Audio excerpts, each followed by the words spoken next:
Welcome everybody. Members of the public are advised that the meeting will be live streamed and recorded, and the live stream recording will be made publicly available on YouTube and Council's website. I'll start with an acknowledgement of country. Nillumbik Shire Council respectfully acknowledges the Wurundjeri Woiwurrung people as the traditional owners of the country on which Nillumbik is located, and we value the significance of the Wurundjeri people's history as essential to the unique character of the Shire. We pay tribute to all First Nations people living in Nillumbik, give respect to elders past, present and future, and extend that respect to all First Nations people. We respect the enduring strength of the Wurundjeri Woiwurrung and acknowledge the ongoing impacts of past trauma and injustices from European invasion, massacres and genocide committed against First Nations people. We acknowledge that sovereignty was never ceded. Wurundjeri Woiwurrung people hold a deep and ongoing connection to this place. We value the distinctive place of our First Nations people in both Nillumbik and Australia's identity, from their cultural heritage and care of the land and waterways to their ongoing contributions in many fields, including academia, agriculture, art, economics, law, sport and politics. And I'll now ask Councillor Stockman to read out the Good Governance Pledge. Thanks, Mayor. As councillors, we are mindful of our civic responsibilities and obligations.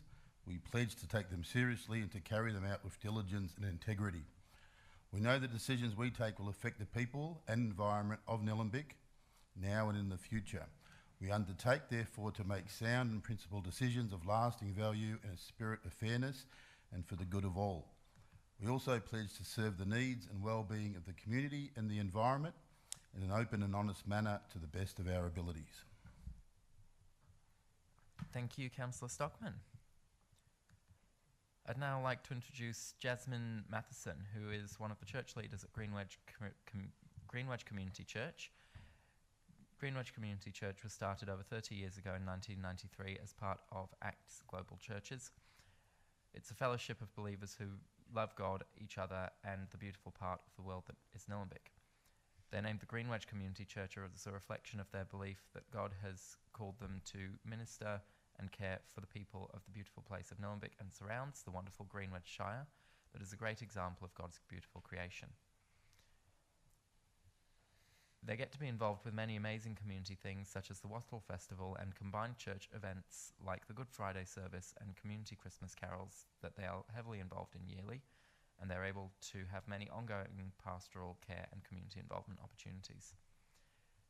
They're supported by Greenwedge Christian Community Enterprises, who run Hurstbridge Op Shop and the Reuse Shop at the Nillumbik Transfer Station, both of which they believe are places that help build community, provide sustainability benefits, and a place of help and haven for the community.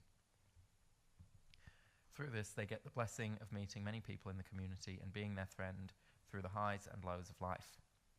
These shops allow them to have many opportunities to help the community, from the more obvious things like clothing, when other places might be unaffordable, to the lesser known side of emotional and spiritual care.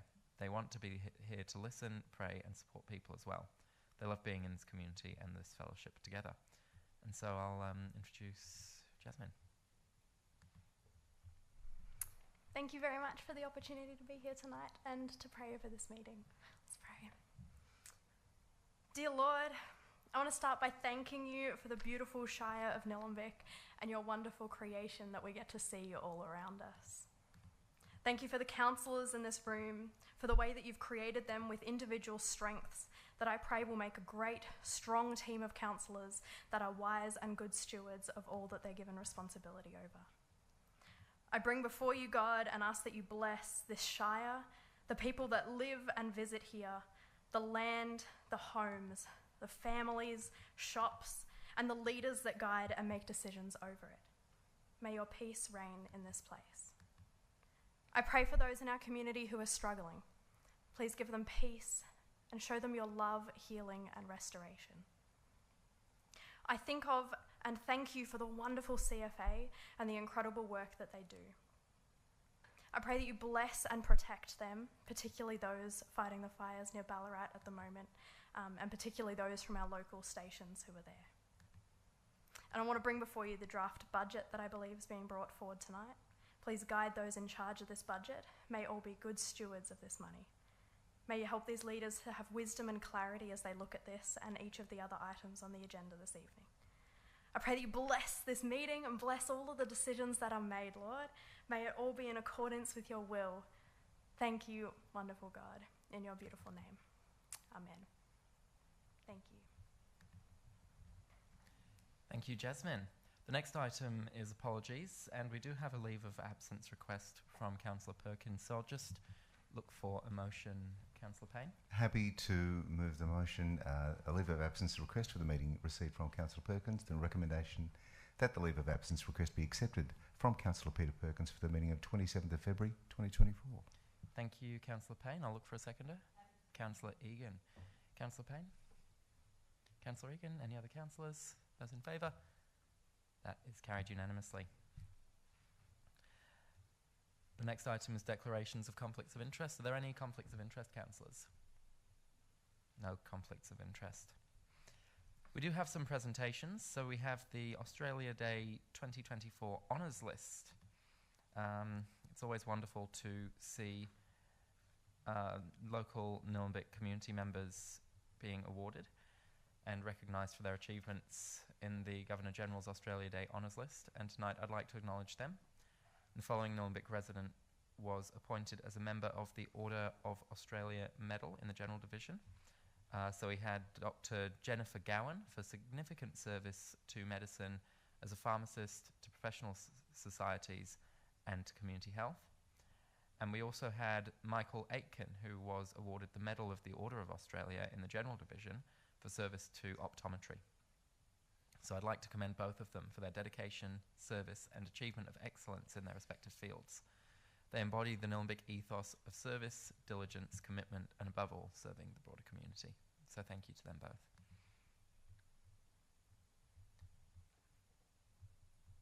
The next item is confirmation of minutes, and so I'll look for a motion. Councillor Eyre. Thank you, Mayor.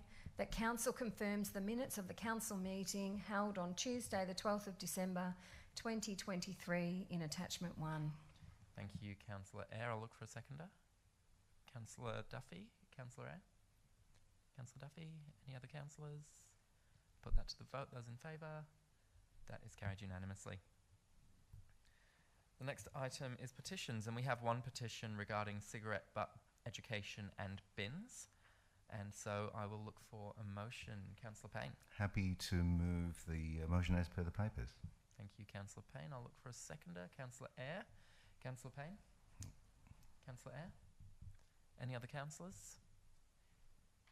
Just to note that all we're doing here is receiving and noting the petition. I'd like to thank the petition organisers and everybody who signed it. It'll be, as per the motion, referred to the Chief Operating Officer for investigation, and we'll respond to the petitioners following that. All right, I'll put that to the vote. Those in favour? That is carried unanimously. The next item is questions from the gallery, and we have a number of questions today. The first two questions are from Robin Lees West. Is Robin in the room? Welcome, Robin. Question 1. Given the strong feelings expressed by the public at the end of the November Council meeting regarding the handling of conflict and disciplinary matters within the Council and the engagement of an arbiter and related costs, it was disappointing to see no item on the agenda for the December meeting regarding improving conflict resolution within the Council, other than a question asked by a member of the public regarding any ongoing action and cost. While I understand that due to confidentiality reasons the Council is limited as to what they can say publicly about individual matters, is there any plan to improve the handling of incidents of this kind within the Council? And the response is, the Council in January 2021 adopted its Councillor Code of Conduct in line with Section 139 of the Local Government Act. This code outlines the expected standards of conduct for councillors during the execution of their duties and responsibilities. The standards of conduct, along with the Councillor Conduct Framework, are specified in the Local Government Act 2020 and the Local Government Governance and Integrity Regulations of 2020. These regulations establish a clear hierarchy for managing issues related to councillor conduct. The Council is obligated to adhere to the legislative framework governing its operations, and any alterations to legislation or procedures for addressing councillor conduct complaints fall under the jurisdiction of the local government minister at a state government level. The Minister is currently in the process of reviewing some aspects of the Code of Conduct framework, and Council is making a submission to this process. Question 2 from Robin. Is this above something that the newly recruited CEO of Employment Matters Committee, Margaret Devlin, will be facilitating? And the response is, the CEO Employment Matter Committee's purpose is to make recommendations to Council on contractual employment matters, performance matters, and any other functions or responsibilities prescribed by the Local Government Act relating to the Chief Executive Officer. The committee's role is not managing issues related to councillor conduct. The next question is from Wendy Faulkner. Is Wendy in the room? Wendy's not with us tonight. I'll read those questions out anyway. The first question is, my last question to this forum was 23rd of February 2021, i.e. 3 years ago. I would like an update. In 2016, the Municipal Building Surveyor issued a number of show cause notices on properties in the Rangeview estate, i.e. show cause notices are now almost 8 years old. How many building notices remain? Have all building notices now been upgraded to building orders? And the response is, 12 properties are currently affected by building notices and or building orders. 10 of those 12 impacted properties have had escalations to the previous notices issued and now have amended building orders. The remaining 2 properties are currently seeking the appropriate approvals to complete the necessary building works, which will see the removal of such notices being cancelled once permits are issued and works are completed. In addition, there are 2 other properties separate to the 12 properties noted that have had their orders cancelled with compliance achieved. And the second question. Council have stated in the meeting minutes 23rd of February 2021 that on compassionate grounds, Council have so far resisted calls for prosecution. Do these compassionate grounds apply to the owner of number 21 Haven Lane, being owned by company director and registered builder of the 62 properties issued building notices? And the response is, the matter of compliance is with the building owners and the owners corporation of this particular property. Council's municipal building surveyor will endeavour to have compliance achieved via the owner's own volition and with the owners corporation participation. Should such endeavours fail, the matter upon review will be escalated. And we have questions from Liz Morris. Is Liz with us tonight? That's all right. I recently visited Edendale Farm and was appalled by the lack of shade provided for the animals. Large pavilions provide shade for visitors, but not for all the animals on display. In at least 3 paddocks where animals are fenced in, there is not one tree for shelter for those animals. I'm asking what, if any, consideration is being given to these very vulnerable animals on days like today when it is 37 degrees. I saw animals really searching for shade, which was totally unavailable at some stages of the day as the sun moved. I'm very concerned for their welfare. I consider it neglect. I have been advised that trees may soon be planted to improve conditions at Edendale Farm, but as it will take years before they offer any shade, I'm asking what Council can do to provide shade immediately. I've made some suggestions directly to the farm management, but nothing is being done about it that I know of. Please address this urgent problem, as it will not get better for those animals unless the problem is resolved by Council. And so the first question is, I'm asking what, if any, consideration is being given to these very vulnerable animals on days like today when it's 37 degrees. And question 2, I'm asking what Council can do to provide more shade immediately. And so there's a combined response to this question as follows. Edendale Community Environment Farm has 24 years of experience caring for animals and prides itself on the level of care delivered. As you have highlighted, providing shade is critical to animal welfare, especially during extreme heat events. Shading options are currently provided to all animals in the paddocks, although sometimes this may not be visible from public viewing points. The animals know where the shading is, but can decide not to take advantage of it if they are comfortable with the environment and conditions.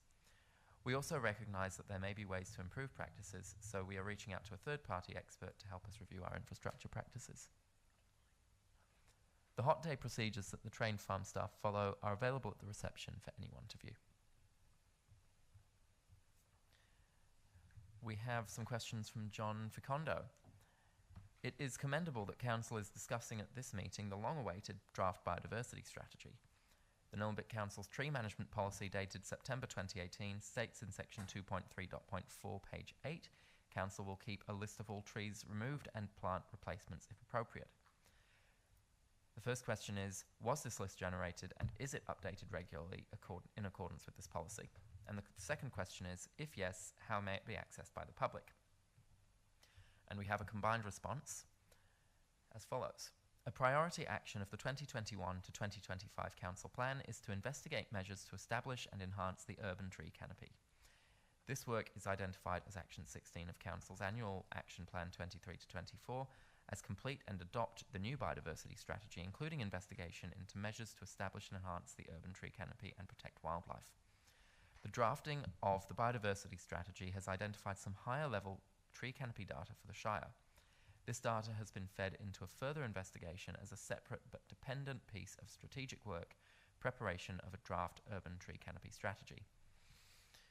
The draft strategy also has regard to the Council Plan action, review Council's tree management policy and supporting guidelines. There are some iterative matters across the draft urban tree canopy strategy and the tree management policy and guidelines, which will have implications for the tree management policy and guidelines, particularly in regard to strategic data collection on trees and replacement planting. Council will be briefed on preparation of the draft urban tree canopy strategy and any implications for Council's tree management policy and guidelines. Advancement of this work will be subject to Councillor consideration.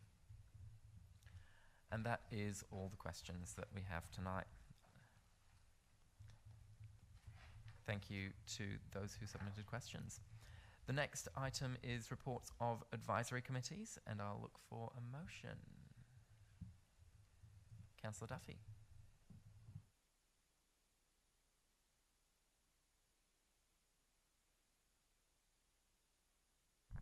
Thank you. The motion is that Council notes the minutes of the advisory committee meetings reported in the attachment that is in the agenda. Thank you, Councillor Duffy. I'll look for a seconder. Councillor Eyre. Councillor Duffy.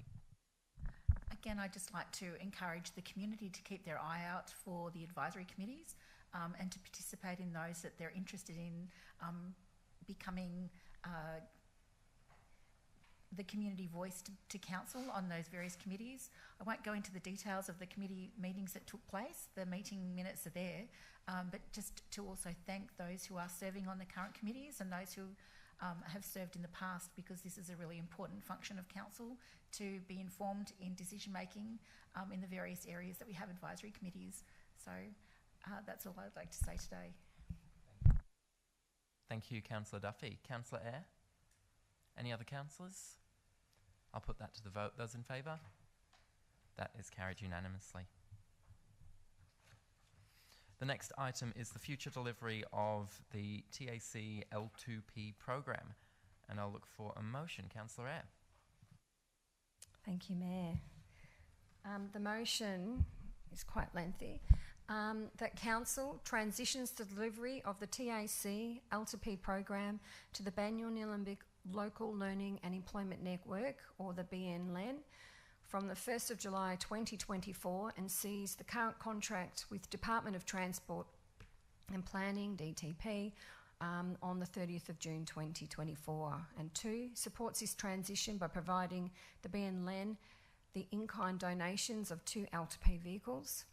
3, continues to support and celebrate Nillumbik's L2P program through ongoing partnership with the BNLEN, including but not limited to A, Team Leader Youth Development to chair the Nillumbik L2P Steering Committee. B, co-branding and promotion through Council's website and communication channels. C, participation and recognition in events, celebrations and media releases. D, support with volunteer and learner recruitment and retention. And 4, monitors the ongoing effectiveness of the L2P program and ensures it continues to meet the needs of the Nillumbik community. Thank you, Councillor Eyre. I'll look for a seconder. Councillor Payne. Councillor Eyre. Thank you. This program is very dear to me, as it is to many in our community, and I know so many young people have not only gained their driver's licence but have had long-term, have made long-term friendships and had a mentor through this program. They've gained independence to get study work and to social activities. Because as we know in Nillumbik, not all areas have access to public transport, so it's really important. I thought this was going to be a difficult decision for me, but after asking officers my questions, I feel confident that the BN can deliver the Nillumbik LTP program successfully and to continue to deliver on their already successful program. Some of the questions I had is how do we make sure that the Banyule residents don't get 3/4 of the places in Nillumbik, maybe a quarter? And the response was that the agreement specifies a certain number for Nillumbik residents, and that must be adhered to. So Banyule have certain numbers, Nillumbik have certain numbers, so they can't give more to Nillumbik and less to Banyule, and so forth. Another question was around celebrating the success stories or how we continue to be involved. And the response was that Council would continue to play an active role in supporting the delivery of the program as a partner, including branding and promotion, participation in the LTP Steering Committee, participation and recognition in events, celebrations and media releases, and in-kind support for volunteer and learner recruitment. The BN has an excellent reputation in our community and has great connections, such as with our local secondary schools and employers. So transitioning the program over will be a value add for everyone. So I'm pleased to know also that Council's team leader of youth development will be the chair of the steering committee. So we've still got a connection point in there. And I feel confident in this decision that we can continue to monitor the ongoing effectiveness of the program as per our motion or recommendation, so that we can ensure it continues to meet the needs of our community. So I think that it's been really well thought out, the transition, and Council's continued relationship with the LEN and also with this program. Thank you. Thank you, Councillor Eyre. Councillor Payne? Any other councillors? Councillor Duffy? Thank you. I'm going to be just forewarning that I'm going to be voting against this. I don't doubt the great work that the LEN do, but over the period of years I've been watching Council, I've just noticed Council outsourcing more and more functions of Council. I understand we're here to make good decisions. We're here to make decisions for the betterment of the Shire. But I've seen Council outsource the garbage services, and all of the people that used to do those jobs no longer employed by Council. I've seen Council outsource parks and garden staff work as well. And this is just, for me, a philosophical position, a values position. I like to see Council employing people, and it's something that I would like to see in-house, particularly with the relationship that it provides volunteers in our community as well to volunteer with Council. This program is excellent. It helps young people learn to drive. So I'm very happy that the service will continue, and my understanding is that this is really a decision that we'll just go through, but I wanted to voice to the community my desire to see this stay in-house. Thank you, Councillor Duffy. Any other councillors? I'll speak to that one briefly. Look, I will be supporting the motion. I'd like to note that BN are a fantastic organisation. They have a great relationship with Council, and they do fantastic work for the community as well. And I think the program will be very, very safe in their hands. I am supporting the motion with a heavy heart because it is a great program, as Councillor Duffy said. It's fantastic. Helps young people to drive, and it's something that we can all be really proud to have been a part of as council. But at the end of the day, financially, we have to do what's best, not just for council, but for the program itself. And I truly believe, from reading the report and from the questions that Councillor Eyre has asked as well, that transitioning the program to BN is the best thing for council financially, and also the best thing for the program so that the program can continue benefiting those in our community in the way that it should. And those volunteers will be able to transition over, so they'll still be volunteering in our shire. Hopefully they'll still maintain that relationship with council, but they will be volunteering for BNLEN as part of the program, but they'll absolutely still be involved. And of course, as the motion states, we'll still have Nillumbik staff all over this program being part of it and making sure that it's an absolute success and continues to deliver the really high value, high quality support that young people in our community need. So with that, I will give Councillor Eyre a right of reply, and then we'll go to a vote. Thank you, Mayor. So yes, this could look at another outsourcing opportunity for council, and that it's all about outsourcing and reducing the things that council does. But I see this as an opportunity to strengthen the program and create an even stronger relationship with the BNLEN. Volunteers will not lose their positions. They will have the opportunity to go across to the BNLEN or to stay within council and find another opportunity. So we're not losing any volunteers. And I think that, as the Mayor talked about too, it's a financial part of this is also around financing. And I think that the BNLEN covers all those concerns, and they already run the Banyule program and they've been running that successfully. So I don't see it as a typical outsourcing opportunity. Thank you. Thank you, Councillor Eyre. I'll put that one to the vote. Those in favour? And those against? And that is carried. The next item is the Land Management Incentive Program Guidelines Update, and I will look for a motion. Councillor Egan. Thank you, Mayor. The recommendation is 1, that Council notes and adopts the updated Land Management Incentive Program Guidelines, which are provided at Attachment 1, and 2, instructs officers to make the updated LMIP guidelines available on Council's website. Thank you, Councillor Egan. I'll look for a seconder. Councillor Eyre. Councillor Egan. Thank you. For those of you who aren't aware what the LMIP is, it supports mainly the rural residents of the Shire with grants and advice to undertake sustainable land management and biodiversity conservation activities. Expressions of interest are open all year round, and it particularly goes out through the Landcare network. Unlike other grant funding, it's a process through agreement on outcomes. So it's all about trying to help landowners manage their properties where they normally wouldn't be able to afford it. So this is actually some changes to those guidelines, specifically around the use of firearms.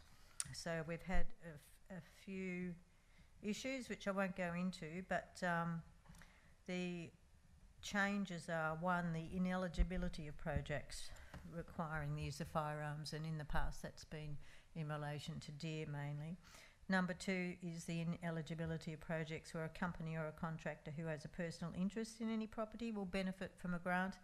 And 3, the consideration of negative amenity impacts as part of the grant assessment process, in other words, noise, odour, etc. on land. And number 4, the inclusion of climate resilience and protection of plants from pest animals browsing as part of the criteria for Indigenous revegetation programs. So there's no budget implications in these changes. So I hope I've covered really what these changes are. The activities that LMIP usually include and that are commonly funded are weed control, Indigenous revegetation, threatened species conservation, not conversation, and rabbit and fox control without the use of firearms. There's also land management education and training activities. Specifically, a lot's been going towards those who want to manage their properties sustainably and learn to look after their properties without the traditional spraying and things like that. And also biodiversity and exclusion fencing, again specifically deer, fox and rabbit. So there's a lot more information in the papers, but that's basically what it's all about. So it's just some changes on those 4 items that I mentioned. Thank you. Thank you, Councillor Egan. Councillor Eyre? Any other councillors? I'll put that to the vote. Those in favour? That is carried unanimously. The next item is the review of the governance rule election period policy. So I'll look for a motion. Councillor Duffy. Yes, I'm happy to move that. So the motion is that Council endorses the draft governance rule, election period policy shown in attachment 1 of the agenda for public consultation from the 1st of March, a couple of days away, to the 24th of March inclusive.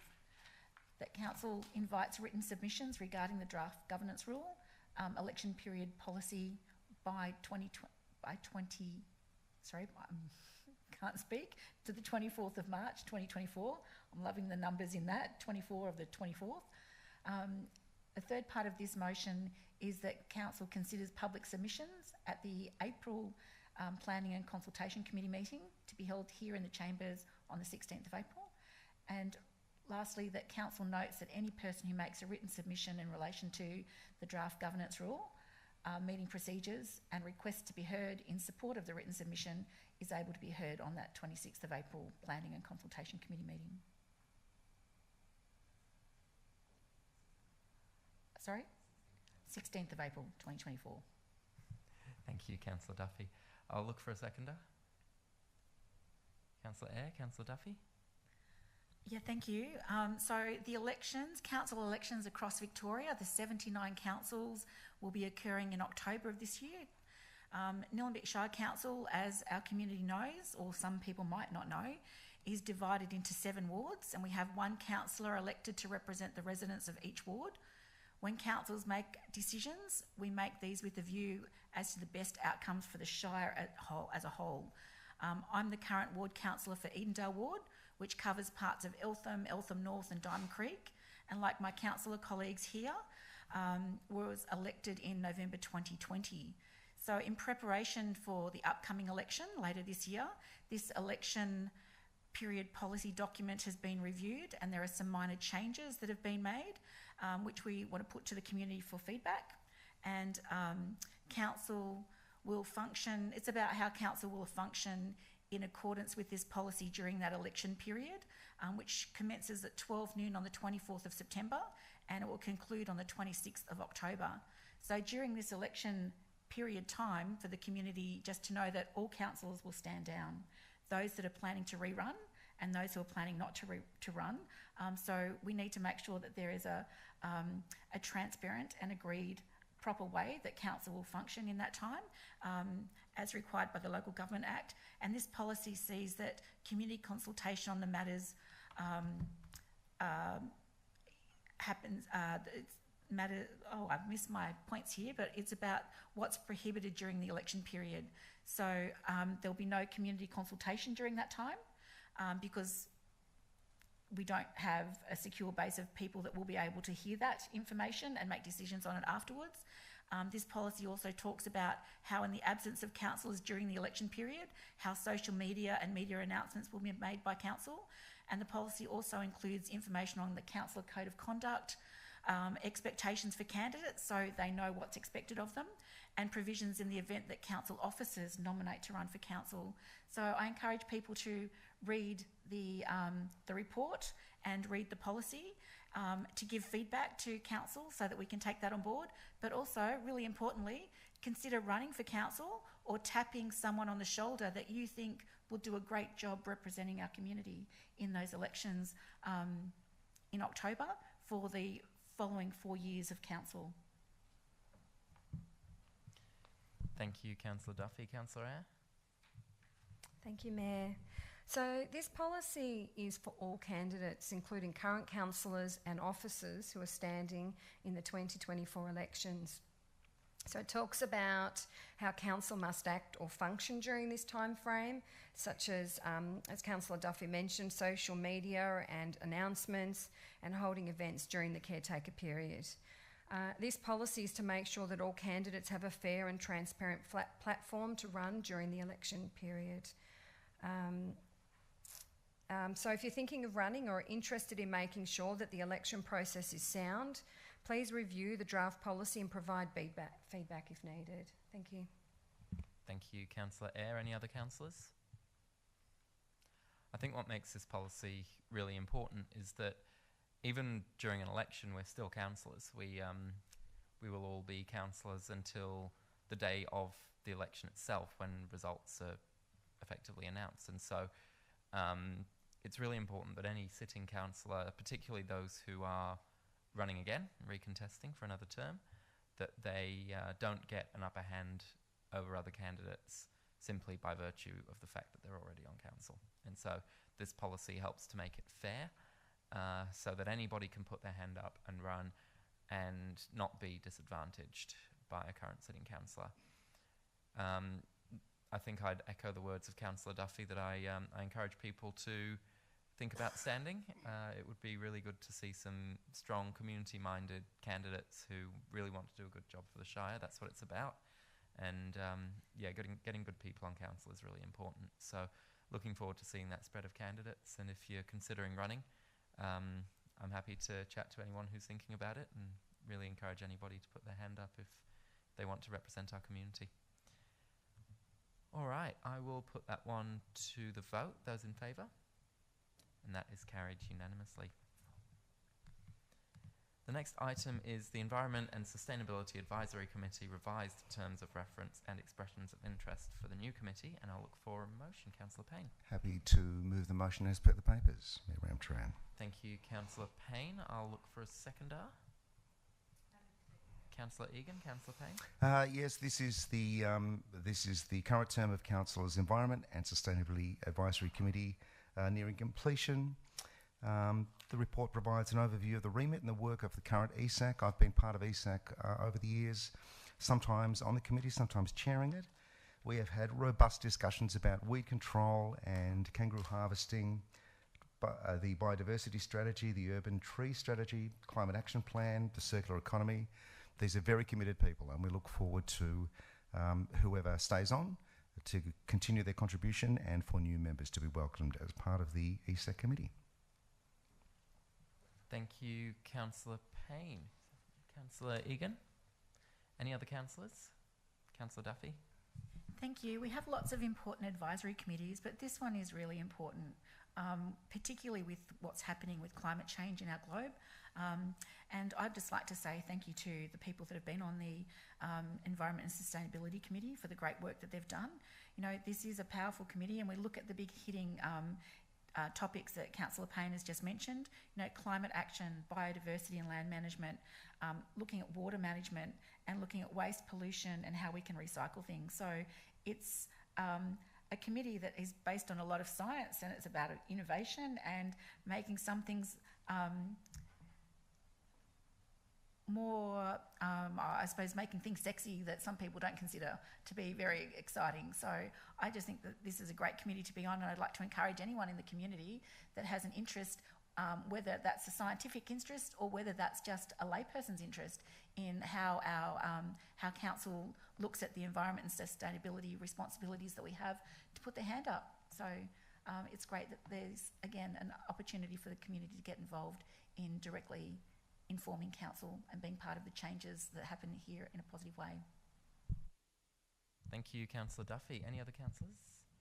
Yes, Councillor thank you. Yeah, just to also make sure that anyone who is interested to read the terms of reference, and to also make sure you understand what advisory committee means as well. That way you're actually nominating, knowing what you're putting your hand up for and how the committee will be working. Thank you. Thank you, Councillor Eyre. Any other councillors?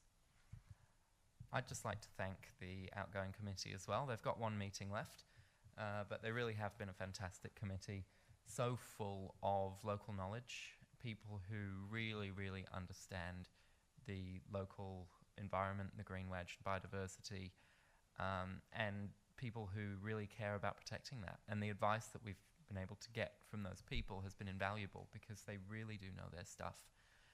So they've helped to guide some really important strategies, including the urban tree canopy strategy, which was actually a suggestion at the beginning of this council term from a member of ESAC.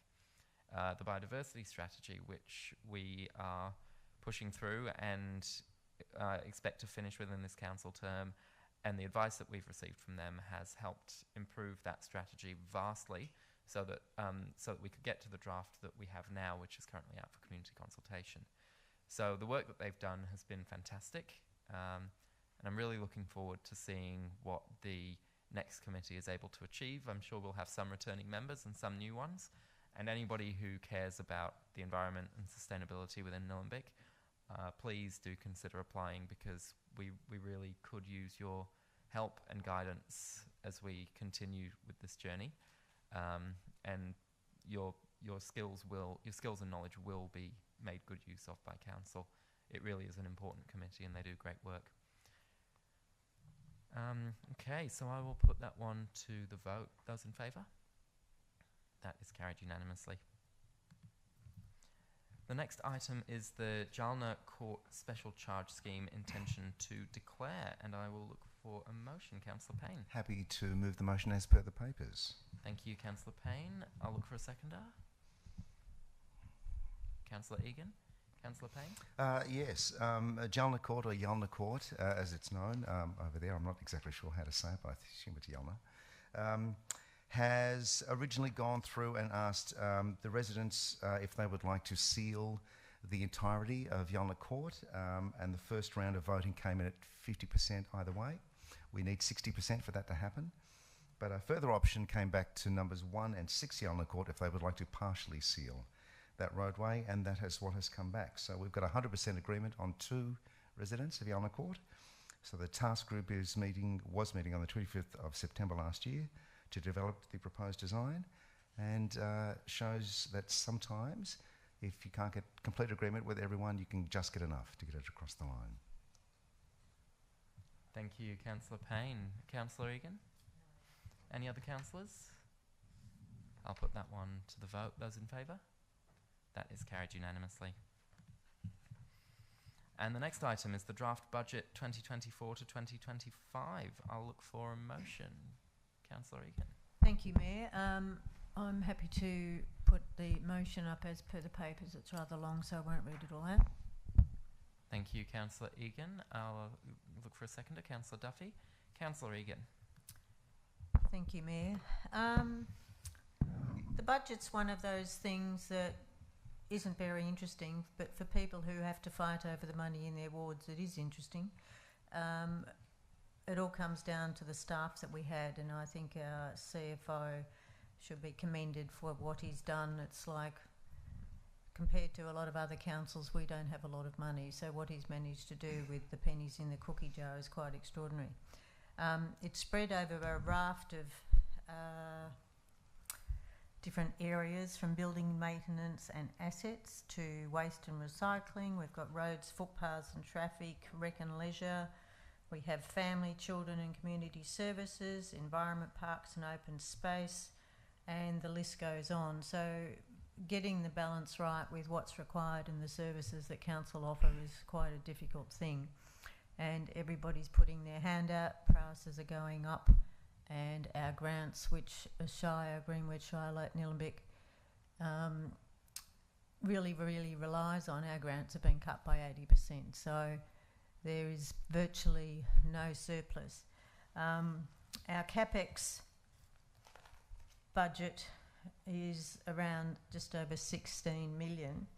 Of that, there's only 1.5 which comes from grants. So the other 14.5 million is spread over a huge range of projects, and I haven't got the 3 minutes, won't cover what that is. I will talk about one item in my ward, which is the Hertz Bridge men's shed. So the state, we managed to get a grant for, at the time, what we thought would nearly build that, for 364,000. councils now had to chip in $500,000 because that's how much the prices have gone up. And we're very, just because we get the money from the state doesn't mean that it's automatically built. Often it's a dollar for dollar we have to add in, or sometimes it's even 2 for 1. So it's a really difficult process, and the timelines are so long. When the idea and when we first put up the application for a grant, often it's 2 to 3 years. This one's been about 5 for me, so that's hence the price rise. Very, very frustrating, especially for staff and especially for councillors like me, but that's just one example of where some of our rate money is going. As a Greenwich Shire, we don't really have a lot of rates because we don't have the buildings or the supermarkets or the great big shopping centres like Whittlesea and those other growth shires have. So we are very dependent on grants, and we're sort of double taxed in a way because we have to look after the Green Wedge, but we don't get any help for that. So very, very frustrating again to the councillors, because we'd like to do more in that space, even though a huge chunk already goes. It's our third largest, biggest spending area. But still, it's very, very difficult, and we have added risks like fire, like tomorrow is a big one.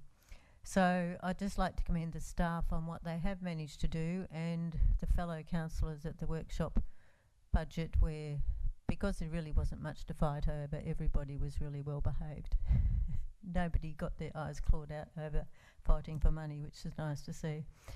But everybody's got something out of this. Everybody's got different needs in their particular wards. The rural's different to urban.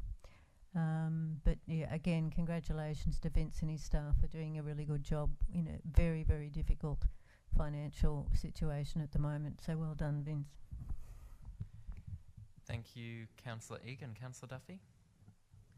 Yes, thank you. Everyone wants assurance that council is responsible with how council funds are spent. Our revenue comes, as Councillor Egan mentioned, from a collection of rates and grants. Much of the budget contains allocations for standard operating costs like roads and rubbish and footpaths and drainage and wages and things like that. There will be an increase in rates that we're proposing, which is 2.5%. Everyone's feeling the cost of living pressures, like in our families, and as a council, you know, that's where we're feeling the cost of living increases at a council level. I suppose what I'd like to say is, as a councillor, I'm proud that our council delivers more than the basics. As a community, as our community expects other things to make living in Nillumbik enjoyable, like we want library services and we love our libraries. We want parks and reserves and we love that we look after them. You know, we want preschools and maternal health centres.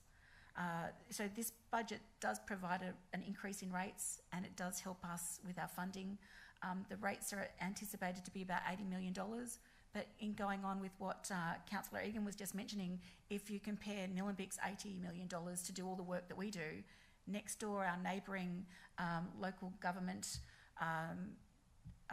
colleagues at Whittlesea, I think their budget is about $222 million. So we try to pack a punch with what we do, and the council officers do a good job in delivering services and being able to look at how they can reduce the cost in the delivery of those services. What I'd like to just say is that, you know, I maintain a position that I would like to see council engage more with the community at an earlier time, so a community has more of a say on how the budget is constructed. I'm impressed with how councils like Mornington Shire Council, Hobsons Bay, Strathbogie and Merribick have built into their budget process community-initiated budget initiatives. In November, these councils ask their residents and community groups to nominate projects, and in some cases they set up a Pitch My Project, which the community can then vote on which initiatives are funded. I've raised this with my fellow councillors and council officers and hope that in the future, Nillumbik could be in a position to look further into how we can include resident voices in truly shaping the future of our shire through the budget process. I'm really pleased to see delivery of the Youth Hub and the BMX Park at Diamond Creek included in this budget. You know, on a local level, In Edendale, there's going to be playground improvements at Jacaranda Drive at Diamond Creek, Arthur Street and Place in Diamond Creek, and Parry Road Reserve Park in Eltham North. So please go through the document, have a look at what is proposed. See our street tree budget. I'd like to see that go further, and I hope that some point in the future, Council will consider waiving the cross-department costs that are charged by our planning department to our open spaces team for tree removal on council land. But the important part here is just Councillor Duffy, ensuring the wind up. community review the budget and participate in providing feedback, so you can come and talk to council about that at a future planning and consultation meeting. Thank you, Councillor Duffy. Any other councillors? Look, I'm really excited to be putting the budget out for consultation. It's always an exciting time being able to look forward at what's proposed for the coming year. We've got a number of major initiatives, including significant funding for the Youth Hub, which is a really key project of this council, the Neighbourhood Character Strategy and Housing Strategy Amendment, which will help to protect what we love about where we live in Nillumbik, while also planning for future growth, which is inevitable. Funding towards environmental volunteering, which for me is one of the really key projects that I'm very passionate about, and supporting people in our shire to volunteer in our precious green wedge and our many reserves in our urban areas as well, which so many community members really want to get involved with, and this money will help us expand those programs and do more of that, as well as supporting the Forest Health Monitoring Program so that we can monitor our bushland reserves and see what's living there and what wildlife we've got. And we're getting some really impressive results from that program, and it's a really worthwhile thing to be funding and continuing to do. Funding for the Climate Action Plan. Since we passed our Climate Action Plan early this council term, every budget has had money in there to support its implementation, and this proposed budget is no different. And that is a really significant display that we take climate action seriously. And of course, funding for the Nillumbik Environment Climate Action Hub at Edendale, which is yet another action from our Climate Action Plan. We have a rather large capital works program, which we're really excited about as well, which includes footpaths, tanks for firefighting water storage, renewals to roads and car parks and buildings, reactive drainage works, renewal of our sports infrastructure to support all the local sporting groups that we have in our shire, renewal of local playgrounds, public open space infrastructure renewal of bus shelters, upgrades to roads, including for road safety, upgrades to car parks. The list goes on. So that's a really good program to see. But some of our really key capital projects that we're excited about, which are progressing very well, include the renovation at the Diamond Hills Preschool, which is nearing completion, the recent renovation of the Diamond Valley Library, and a new outdoor area landscaping project, which is underway. The new public toilets and changing places at Alistair Knox Park, the Youth Hub, which is well on its way to realisation, the new roof at the Diamond Creek Netball Courts, the upgrade to Ryan's Reserve, the BMX Park on Allendale Road, and of course, as Councillor Egan mentioned as well, the Grey Sharps Open Space Project. So we're really happy to see those capital works, which have been funded through other budgets as well, including the proposed budget. And the list is so long that I have gone over time, which I don't often do, but there we go. I think this one's probably not so controversial, so it's okay for people to go a little bit over. I'll put that one to the vote. Those in favour? That is carried unanimously.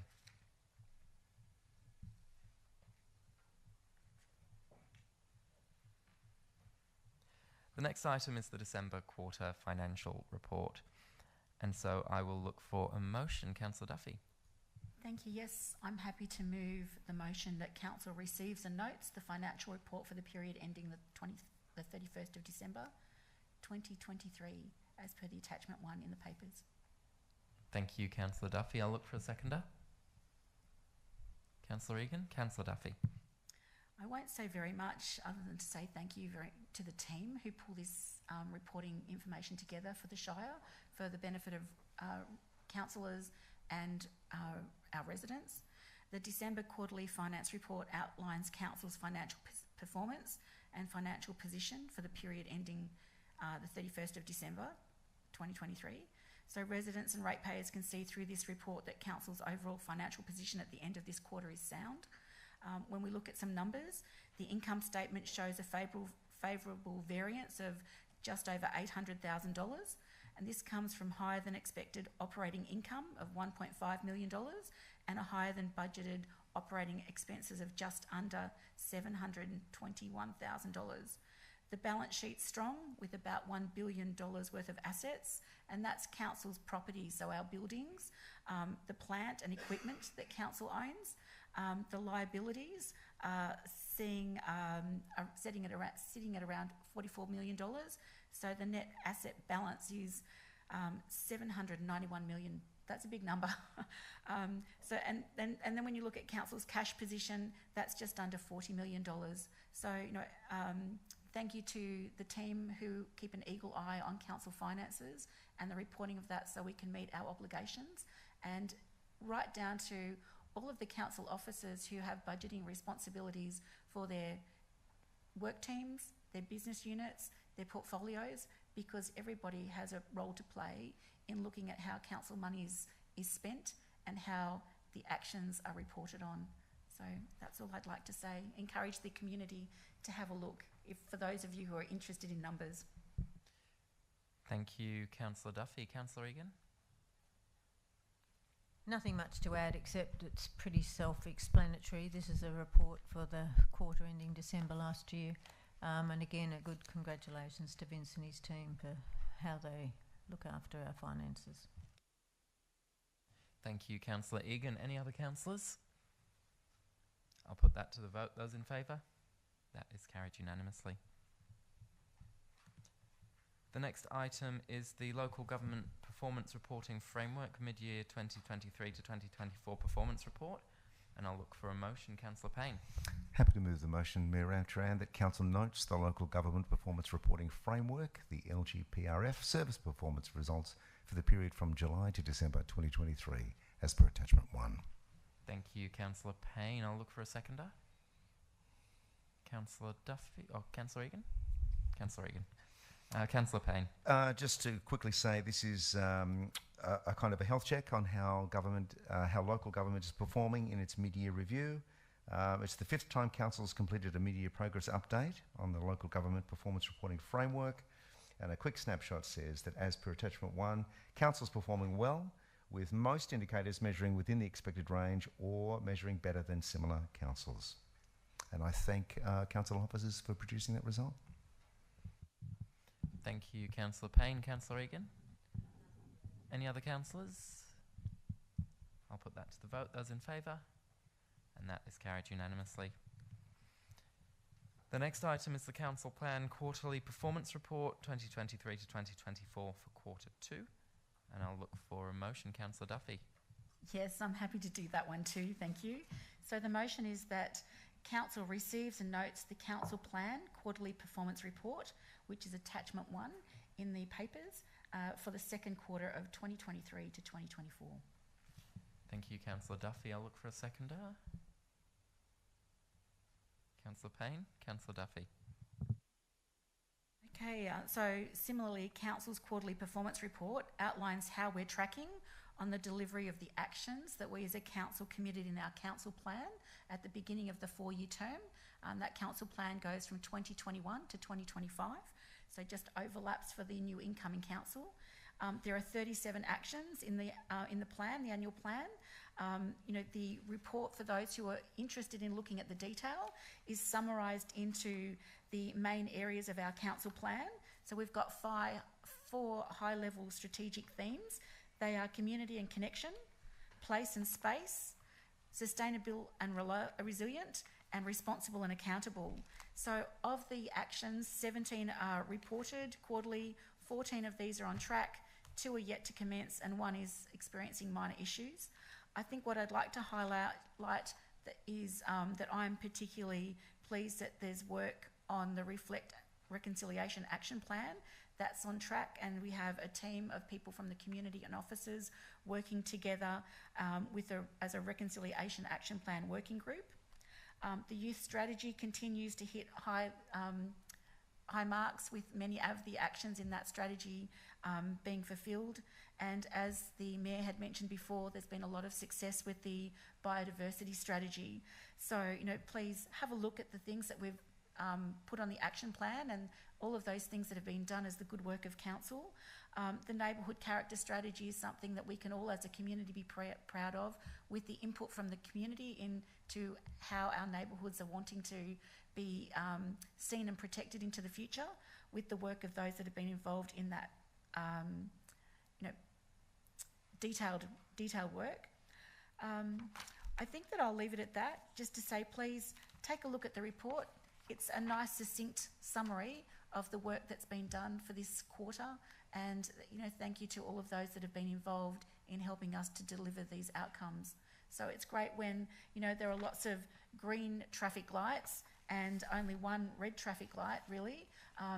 It'd be quite difficult for us as a council if there were if it was the other way round and we weren't meeting the targets and we were having to apologise to the community for not being able to deliver on what we committed to do.